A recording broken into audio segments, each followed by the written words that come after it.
Councilman Edward, Here. Councilman Duran, Here. Councilman Monty, Here. Councilman Vidal, Here. Councilman Jordan, Here. Councilman Bartolomeo, Here. all present. In compliance with New Jersey's Open Public Meeting Act, Chapter 231 of Public Law 1975, I hereby declare that adequate notice of this meeting has been provided specifying that this meeting will be held on this date in the Municipal Building Council Chambers, second floor, 55 River Road, Edgewater, New Jersey. Notice of this meeting was sent to the Record and the Jersey Journal and posted in the lobby of the Borough Hall as required by law.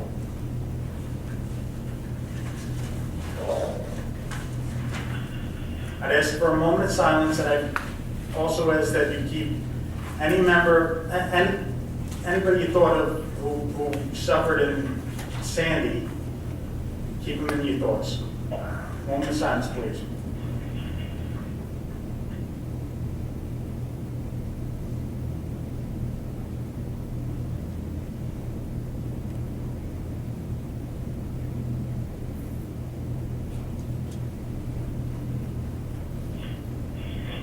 Councilman Jordan, will you lead us in the salute to the flag?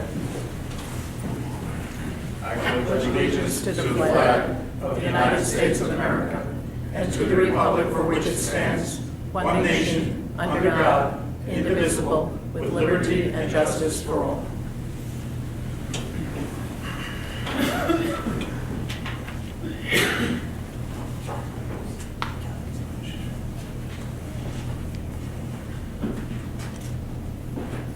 All right, at this time, we plan to have a conference with Catherine Gregory. At this time, she's not here, she's running late, so at this time, I'd ask that we open the meeting to the public. I'd like to open the meeting to the public. Anyone wish to be heard? Nana? Hello, Mayor Delaney and Councilman. I'm Nana Stilatano. I live at 757 Undercliff Avenue. We've owned that property since 1979.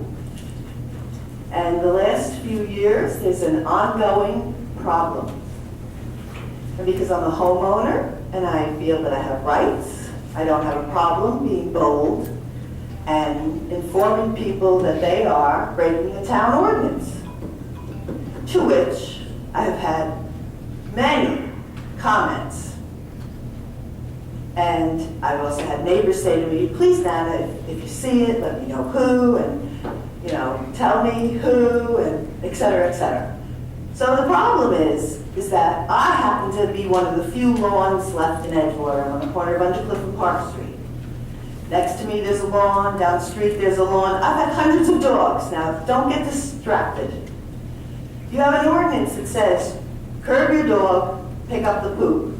Curb the dog does not mean that private lawns are dog runs. I've been called white trash, F you, this is public property. I'll skip the next one. Public property, I like that one. So Sunday, last Sunday I was walking out of my yard and I noticed a young man with his dog on somebody's lawn, a neighbor's lawn. And so I went over, my grandbaby ran down to the car, and I went over and I said, we are homeowners, we would appreciate it if you would not let your dogs poop on our lawns. We have to mow these lawns, we have children. So that's what I was told was public property. And then I was told I was harassing him. When they tell me that I'm harassing them and I'm trying to speak reasonably to them, and they tell me they're going to call the police, I'm like right there on that page with them. Let's call the police. Let's find out what the rights are and what you're not supposed to do.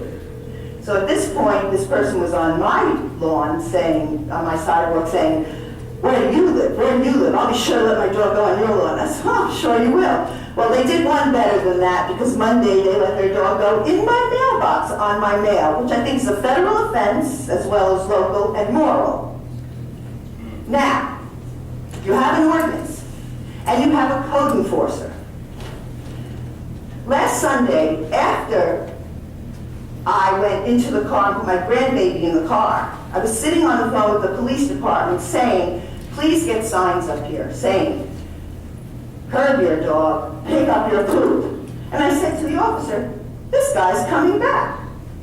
And he came back, and I got out of the car, and I said, are you looking for me? And he said, now I've got you. Now you've got me. So the officer said, I'm going to send a car. Where does he live? I don't know. Who is he? I don't know. So I said, but you know what? This has to be stopped. So he went walking down Park Street to River Road. I said, but I'm going to see, so when your car comes, I'll tell him. Nobody was on River Road by the time I got down there. So I got to Orchard Street, which I had to go up to get back to my house. And I have my grandbaby now in the car. And he's talking to a girl in a white vehicle parked in front of the George Washington School on the side of Orchard Street.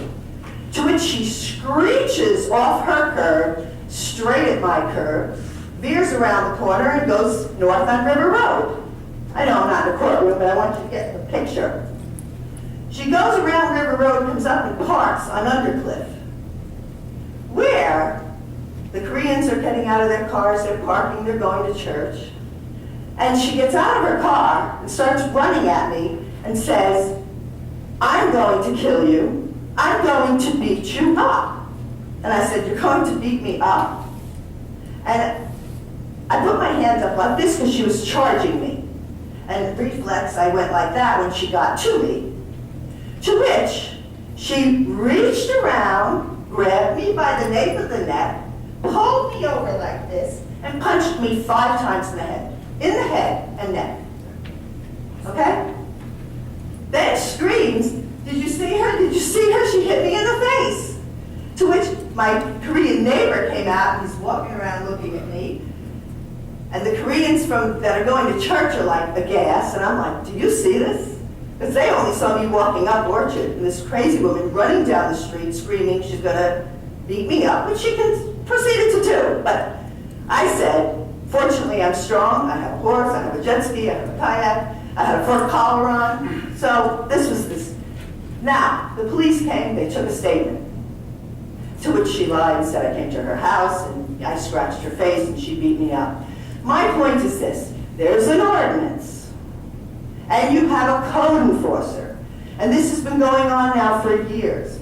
And so what I would like to see is, 1, a letter go out to all dog walkers as a warning that there will be 0 tolerance for going on people's lawns. 2, that everyone is checked to see if they've got their dog license. And 3, tickets enforced. I mean, like a concentrated effort for every dog walker who poops on somebody's yard and feels entitled that when they're fined $50 for every time their dog poops, they will soon stop. Because nobody is enforcing this law. And when I call, they say, we have to see it, the police don't ticket, Helene has to see it, the owner has to write the charge. So, now, do you think I need to get beat up for this? Really? I'm 67. She was like in her 30s. Is this really what has to happen in Edgewater? Because we have a code and we're not enforcing it. Thank you. Thank you, ma'am. Your time is up. Yes. So I'm looking forward to seeing this happen now because I've been with John Condamo, I've been with Helene, and I'm really, really expecting to see it enforced. Thank you, ma'am.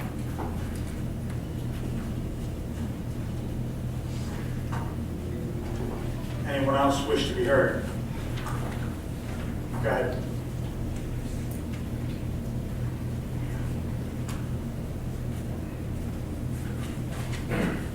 Jeff Matthew, 5 Beverly Place. Good evening, Mayor and council members. It's really a pleasure to be in these beautiful surroundings, and it's quite a change from the old Borough Hall.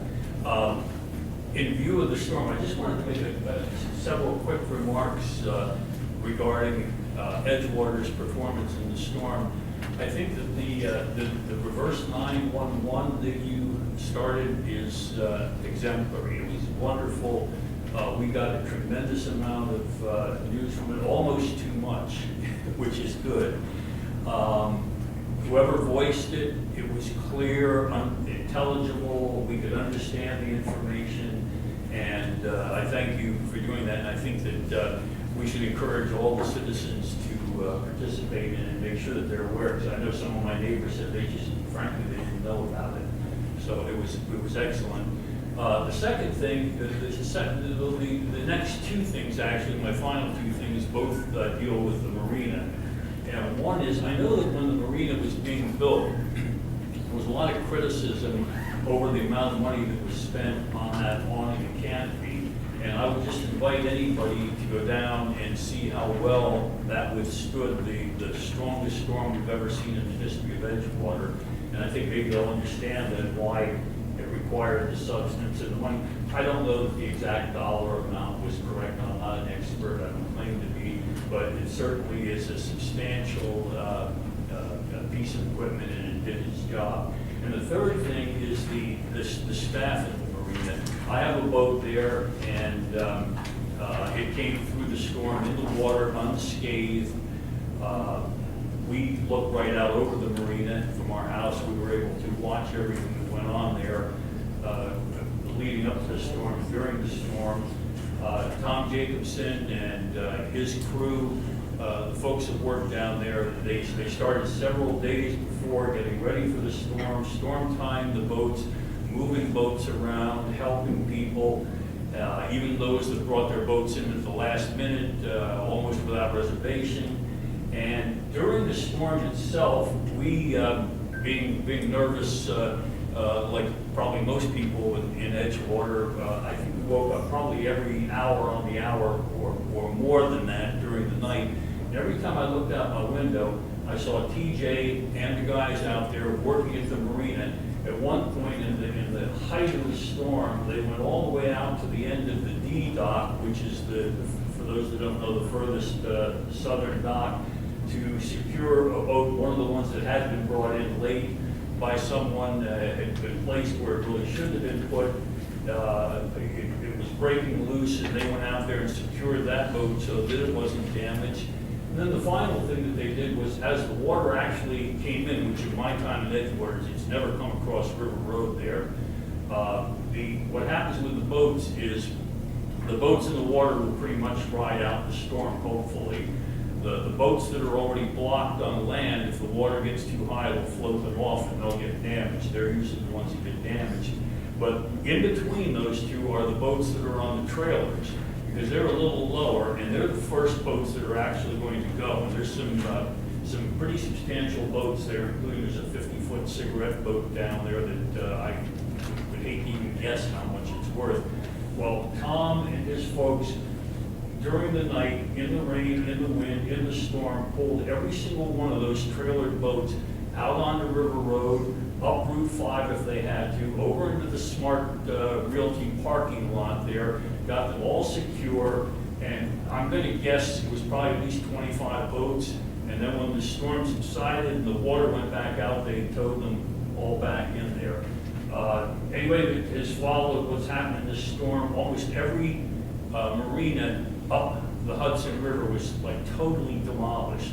Our marina and our boats stood, went through the storm, and so Tom Jacobson, Tom Quinton, Ralph Rambone, Gary Price, and whoever else might have been working down there, and whether it be during the day getting ready or during that night, I think they deserve our thanks and our accolades, and I'm proud that they're my neighbors and members of this town.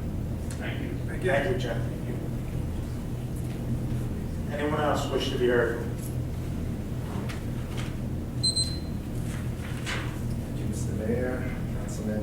Just prepared something. Your name and address, please. It's Charles Clark, 100 Thompson Lane. So, I come before you tonight to talk about the safety of Gorge Road. As most of you are probably already aware, a man lost his life several months ago when his car veered off Gorge Road and landed on the rear patio of a unit in the Avenue complex. While the truth is, it was a terrible accident. Obviously, are very grateful to see his family. The accident was not without its collateral damages. I live with my wife at the Avenue, and the patio that he landed on belongs to us. My wife and I are newlyweds. We moved into the unit several weeks after our wedding and several days prior to the accident. Excitement and feelings of joy that we were experiencing up until that point have turned into several months of despair after the accident. The second bedroom that's connected to the patio, along with the patio itself, sit empty to this day. They're empty because my wife has had a hard time dealing with the fact that a man tragically passed away in an area that is so close to us. Adding insult to injury, our patio is still stained with the blood and other remnants of the accident, so we're still waiting for our patio to be repaid. It has come to my understanding the county board deemed the road adjacent to the rear of our building is safe and that a guardrail is not necessary. However, I respectfully disagree with the board's conclusion because the road that leads to the rear of our building is curved, and the fall is steep. There's a guardrail on Gorge Road, but it inexplicably ends 20 feet before the accident site. If there's one area of Gorge Road that needs a guardrail, it's precisely the area behind our building because the area has already been proven to be unsafe. I fear that if you do not install a guardrail, another car will veer off the cliff, and this time the consequences may be even dire than the last time. We were fortunate in a sense that the accident only took one life, but it quite possibly could have been more. Most of the residents on the bottom floor use the second bedroom as their kids' room, and the car can easily run into one of those rooms. Also, please consider the fact that in the future, our building is planning to convert the back area into a common area for barbecuing and such. While I acknowledge that there's nothing you can do for me and my wife, hopefully my wife's emotional scars can be healed with time. I do ask that you reconsider installing guardrail to prevent a similar situation from ever happening again. Thank you. We have some pictures of the scene.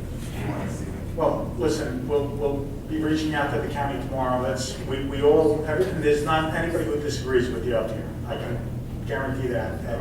At the same time, we'll be reaching out to the county to make sure that they are aware of our feelings. And, if they're denying it, we'll make sure that we stress the point that we feel that there's a guardrail needed there. Okay, thank you. Thank you. Mr. Quan, did you receive anything from the county? No, I A haven't. letter or correspondence of any sort? Okay.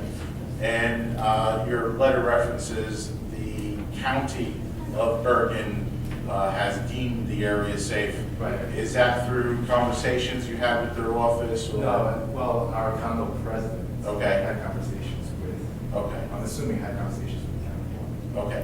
If there's some way that whomever you spoke with at the county, if you can just get that information to me, that would help us as we communicate with them. Thank you, appreciate that.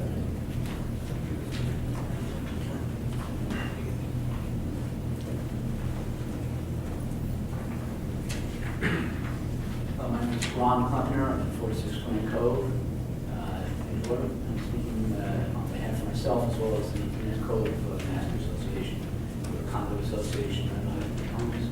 And as other people, the walkway was damaged in the storm.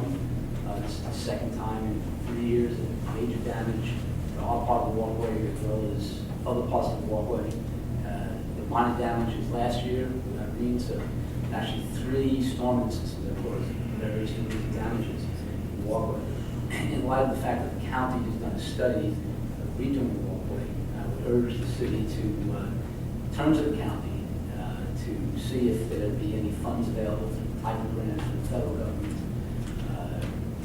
Senator Sacco, who is the chairman of the Transportation Committee, he may be instrumental in seeing funds to be gotten, not just to repair the walkway, but to repair it in a first-class manner that can survive other storms, as well as perhaps raise the level of it, protect the river road itself, and the portions of Edgewater.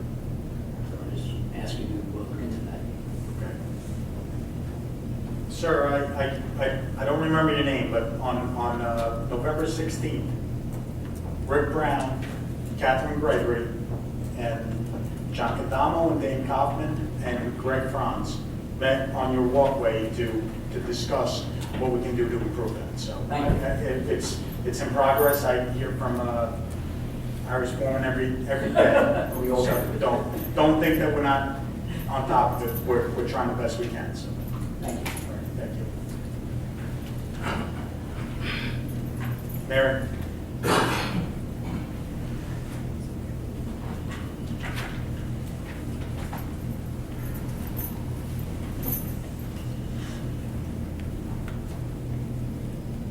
Mary Hogan, 606 Edgewater Avenue. A lot of what I want to speak about is the revisions to the master plan, but just quickly on, in terms of the storm. We do need to get lights put back up on the turn of Route 5. It is so totally dark, it's unbelievable. And if we could get a actual bus stop there, which I think bus stops now have solar things that make them, you know, so it has the lights we actually have. It's just now, right now, bench. Except, you know, of course, I know the trees are down, that'll be cleared up eventually. And I would like to thank the chief of police and Councilman Doran for threatening to shoot out the tires of public service, so we finally got our planes back after 9 days. Well, you did, Fred. The chief of police did. And then he said he was only kidding, but they were from Florida, so they weren't sure. Mary, I was up there as well. We all got shut down. Urban legends, you know, again. I have some, and I'm sure you've all gone over all this, recommendations from Ms. Gregory. But I was going over the recommended zoning changes by lot and block, and some of the actual blocks do not exist on our tax map, so I'm not quite sure where you're coming from unless the lots are been changed and have different names now, but I can't follow them. I also have a question on things. One of them says it's block, which doesn't exist, lot 88, block 11, and it says West Thompson, and I have no idea what that means. And another part, it says 91, lot 1. It says unit part, unit B, which is the, I believe it's Hudson Park or one of the complexes, and that's, no, I think it's City Place. But unit A also is City Place, and these are like the ones that are owned by the common area, you know, like Albanian owned one, and I guess whoever the developer was owned the other. I was wondering why only one was included and not the other. I also questioned, among other things, of the zoning things that are to be changed, or the recommended changes, are a piece of borough property, the borough pump station, which is recommended that it be changed to an MXD2, which is the 14-story buildings. And we also have a piece of property that's owned by the railroad. And I just don't know how those things go into being, I mean, they're in zones, but usually they're marked as public. And I don't see any marking on the map that says those are public pieces of property. I mean, unless we intend to give up those properties to development. I also have I know that they were making the changes, which I disagree with, but they were making the changes to coordinate with the changes that were permitted through the Board of Adjustment changes. But one of the things that was discussed was the Mayo one, which is the old fertilizer factory down in Shady Side, beyond Shady Side. It got approvals for I think, 5-story building. But the recommendation is to put it into an MXD2, which is a 14-story building, as opposed to what it has had the approvals for. So it is not only not reflecting what was approved, it's giving additional approvals. If it went into an MXD1, it would make more sense, but an MXD2 is now allowing the property to be developed even more than what the approvals have.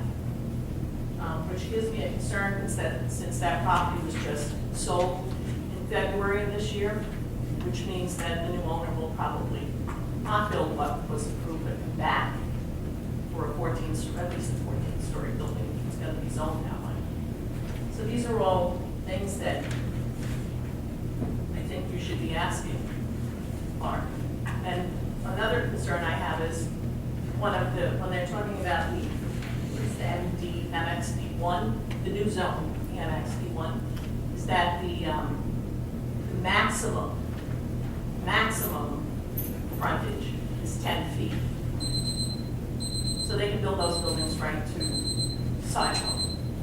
And I don't think that should be recommended. I'm also concerned about they talked about the impervious coverage. And in the new districts, one of them I think is 75%, and the other one is 90%. I know we don't have much green around here, but certainly if you're allowing people to build 90% impervious coverage, you're never going to see any lawns and grasses except maybe vines growing up the buildings. Thank you. Thank you, Mary. Anyone else wish to be heard? Valerie?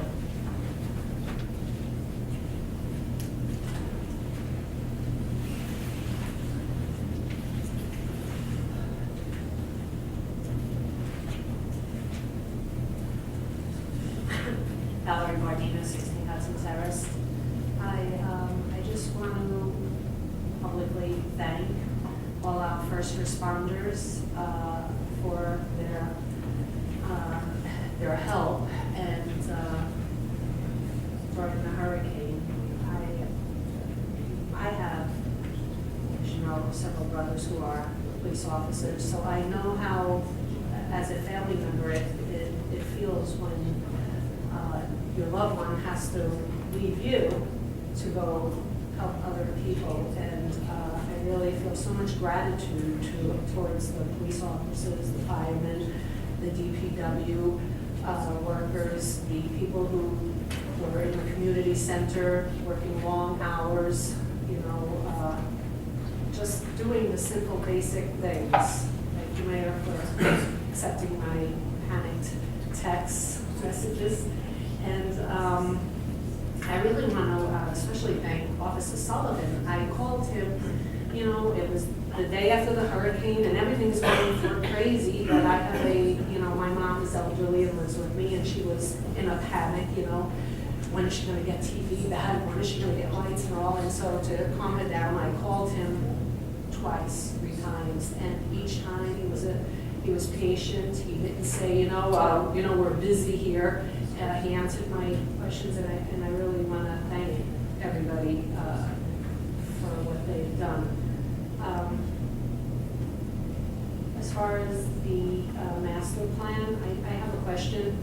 At the last council meeting, I think there was some discussion, and honestly, I don't know if there was discussion here or if I read it somewhere about, I probably read it, the developer, the new owner of 115, Mr. Dives, talked about what he was planning to build there, and he talked about a ferry. And so my question is, how are you planning to regulate parking on private enterprises, private landowners with ferry service? And I know, when I was on the council, the one concern was if we allow parking, we're going to have the traffic through the town for that, for the ferry. So has there been any discussion, any thought about, and you also changed the zoning to allow multiple, ferries and boater activity along the water. And I hope you think ahead. Are you going to put in regulations as far as parking? And if you do, how do you do that when the person owns the property, and how do you somehow police that? And while I'm on the ferry, does the council have any plans to discuss charging a fee for the bus service? I mean, as it is, Edgewater taxpayers subsidize ferry service, whether you want to publicly admit it or not, we do subsidize it. And I think in these economic times, everybody should be putting their hands in the pocket and paying something for the service they receive. I don't really, and, you know, ferry is a great thing, and if you can afford $11.50 or whatever it is, $12 each way, you should be able to afford $1 towards your, you know, towards the cost of your ride. I go to New York, I have to pay. I don't get a free bus anywhere. And as a taxpayer, I'm helping subsidize something. And that's fine, but everybody should be paying it. Thank you. Thank you, John. Anyone else wish to be heard? Ben?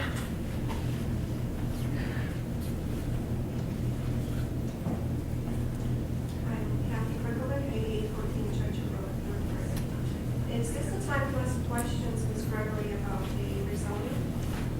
You have 5 minutes. You can speak about anything you like. To ask questions, no, it's not the time. It's not the time. So what is the procedure for this rezoning here? Is this turned over to the planning board later to? No, you know what? Questions? December 3rd would be the meeting to come and ask questions. I'm sorry? December 3rd, December 3rd. yes. So what's the purpose of tonight's hearing about the rezoning? It's an introduction. But not to ask questions about the rezoning? That's correct. There's a two-step process.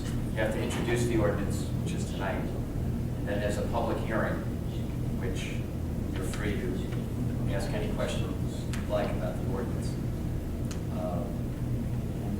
And it will be forwarded to the planning board for their. So tonight is not the night to ask questions about the amendment to the rezoning? You can, you know, we're not here to have a dialogue about it, because that's set for the public meeting. That's what that is Oh, set so up that's for. not tonight. That's not what tonight is for, but you can make comments if you'd like.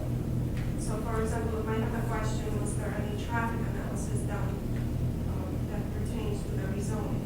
Is that a question or is it a comment tonight? I'm not sure. Okay, well, we can Because make, that's my question actually to the planner. Was Okay. there a traffic analysis done? What basis were these lots chosen? On what basis the zoning for the particular lots? I have a question on street addresses for these lots. There's no tax map relating to, it just shows the block and lot numbers. So it's very hard for the public to know which exactly lots were being rezoned. So are these questions for the next hearing on December 3rd, or if you can direct me to proceed? well, we can write down your questions. Our planner is here tonight. After we close the public portion, Mayor, you gonna have the planner make any comments? Yes, we are. Okay, so what other, I have a question. What is the tallest existing building on the river from the Edgewater right now? That's not in the report.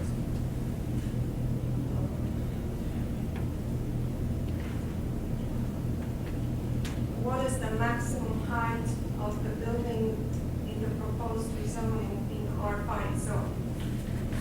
As the proposed zoning sheet says 20 stories high, but there's a sliding scale of building coverage and building height. Building height may be increased by 1 story for each percentage decrease in building coverage.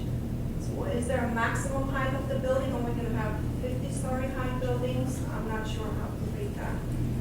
That's one of the questions.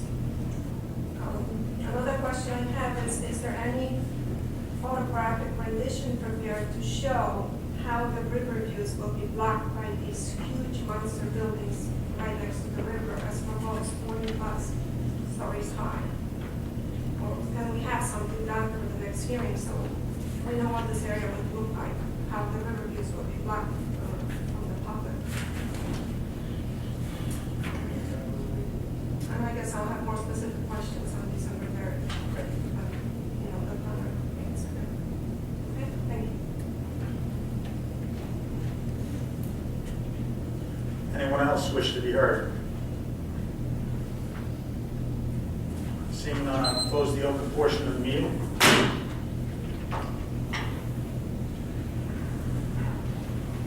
At this time, I'd like to take the opportunity to recognize and commend the members of our volunteer fire department, our EMTs, our ambulance squad, our DPW,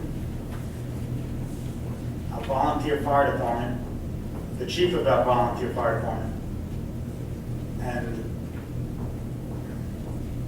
our police department for the response we handled throughout Hurricane Sandy. I can tell you for sure that there was never a night I slept comfortably, and I'm sure Bobby Christensen can tell you the same. Billy Skidmore can say the same, and Tommy Quinton, superintendent of DPW, he never stopped. And everything that went on in this borough, we handled. There was no fatalities, and as bad as the storm was, we dealt with it. And you know what? I know Edgewater to be a strong community, and I know we'll move forward. The gentleman to my right, I would like to commend him on the amount of time he spent down in this borough. He has a family. I have a family as well, and it was one of my major concerns. Greg was here every day, made sure that everybody dealing with the storm had everything they needed, and I'd just like to commend Greg for the effort he put forward. Greg, I appreciate it very much. I know it doesn't mean much being said, but this guy is here all the time. The reverse 911 was Greg's, you know, it was Greg every time, and as much as a lot of people in the community weren't happy with it. We had a meeting before the storm, and Greg, you never left, and I appreciate that, and the community appreciates it. Thank you, Mary. It takes a village, and all the department heads, all the employees, the staff, and especially the residents. We did a tremendous job together.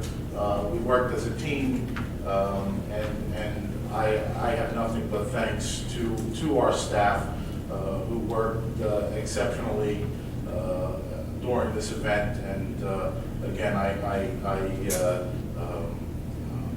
support your accolades to them, and I think this just made us a stronger community.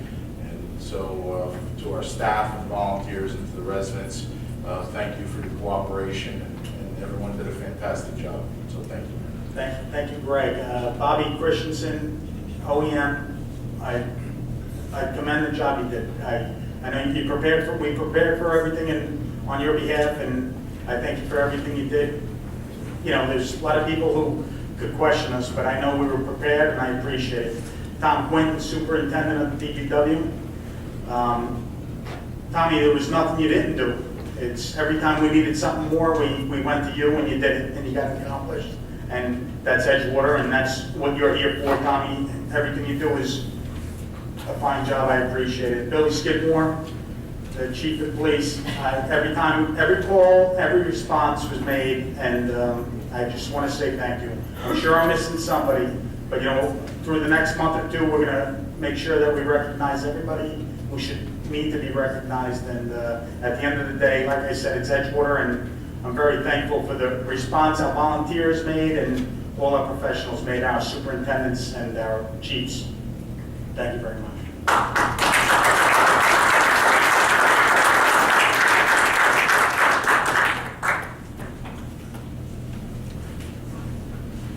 At this time, I'd like to dispense from the regular order of business and welcome Catherine Gregory to discuss the zoning for the 4th District. Thank you.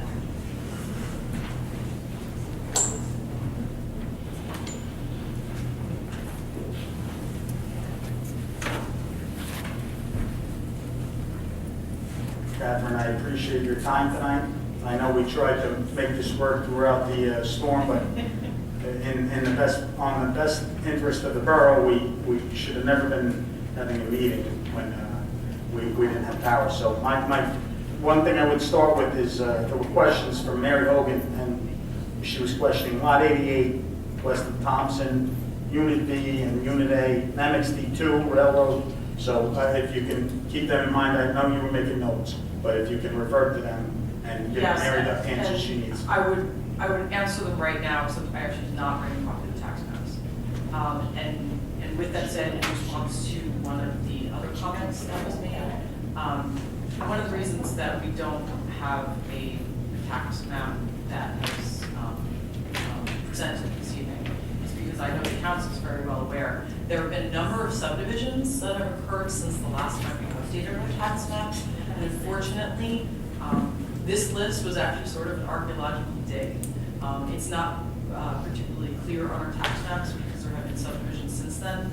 So some of these block lots will not show up on the tax maps. So if the issue is that they don't show up on the tax map, there's actually a reason why, is because we need to update them. So I hope that answers at least a couple of questions from the audience this evening.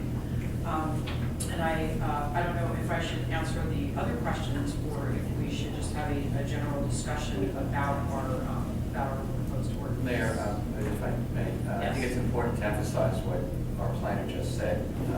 Every time there's a subdivision and a new lot is created, that lot is immediately entered as an existing lot. And we do have an official tax map, but we do not change the official tax map every single time there's a subdivision. We just can't keep up with that. So the assessor with the tax collector do recognize these legally created subdivisions, and they exist. They exist in deeds, and those are the lots that we have to work with. So I understand that because we went through these, we went through every single lot to identify precisely what property we're talking about. So there will be a situation where a newly created lot may not necessarily show up in the tax map. But, you know, we can further look into that. We think we're accurate. Yes, I mean, I will further look into it, and quite honestly, this ordinance may be revised slightly based on when we get our new tax maps. We'll have to take a look and make a reference, Right. But we're in the process of getting our engineering staff to do that. So if you look at our new zoning ordinance, you will see that there is a map attached that identifies the new created zones, the MPX 1, 2, and 3. That map correctly identifies the lots and the areas that we want to include in those areas. But obviously, the lot and block is the more definitive way to Right, identify. this map is really a rough outline of the block and lots or the areas, because number one, it didn't actually contain exact tax lots anyway. Obviously, what it is our other zoning map with, obviously, an older version of the tax map underneath it. So once we get the new tax map, we'll be able to actually They go will match on up. the boundary lines of each of those lots. That's unacceptable to do it. Okay, so do you have an explanation for what we're going through tonight, or, the presentation that we? Well, simply put, almost a year ago, actually, the zoning board made some recommendations to the planning board to take a look at the zoning for the borough of Edgewater, particularly in the southern end of town, based on the fact that the zoning board actually had been very, very busy with many applications. So obviously, the type of zoning that Edgewater have to really fit with what the marketplace is looking for and what kind of development and redevelopment could occur. And with that said, taking a look at what has already been approved, what we're also trying to do is eliminate the fact of when a developer, if they come in with a non-conforming use, because essentially, if you have a use variance, if you do anything to that use, you're considered an expansion of non-conforming use, you have to go to the zoning board. So again, you're still going to the zoning board is still very busy. So we thought that it was better if we take a look at what had been approved, and then rezone those areas, but then also look at the areas that surround those areas and try to come up with compatible development schemes. And so that was one of the goals of this. Another part of this, which I think is actually not been really talked about, is that one of the recommendations that I made was that we had an allowable increase in floor area ratio and density for those projects which would provide affordable housing in the borough. Because to date, as we know with COA, we are not allowed to actually specifically zone for affordable housing. We have to provide incentives. So therefore, providing an extra FAR is an incentive to a developer to provide affordable housing on site.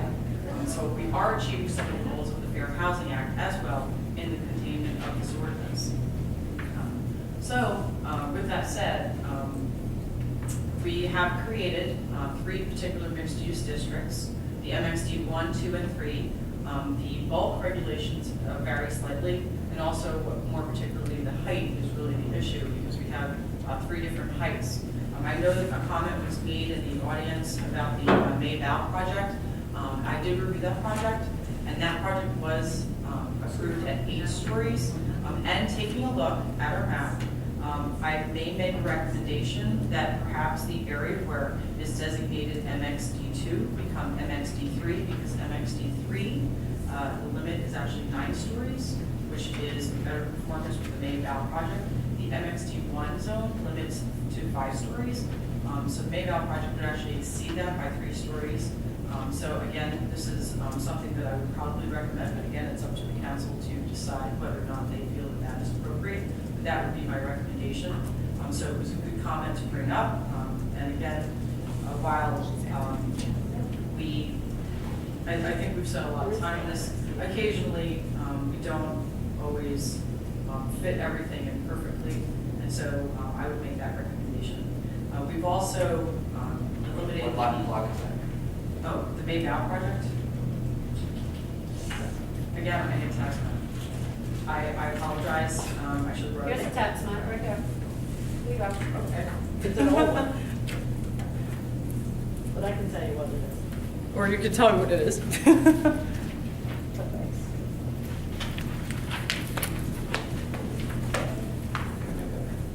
It's 93 1.01. That's one of the lots.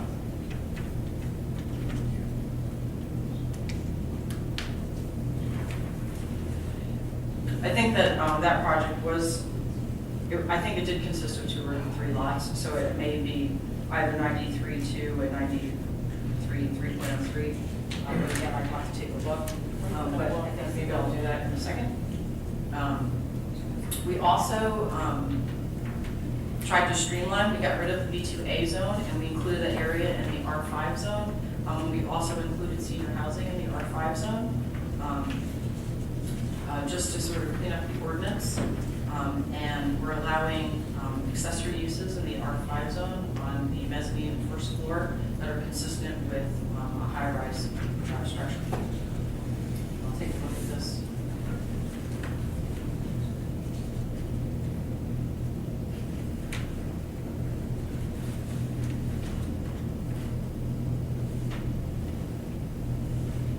Yes, I believe the Maybell project is lots 1.012 and 3.03.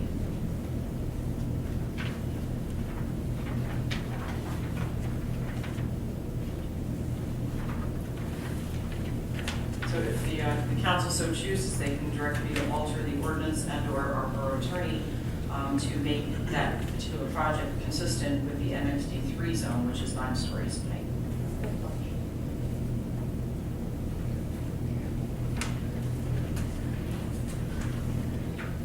The intent of the mixed-use development zones, particularly the MXD1 zone, was to create more of a pedestrian-friendly environment.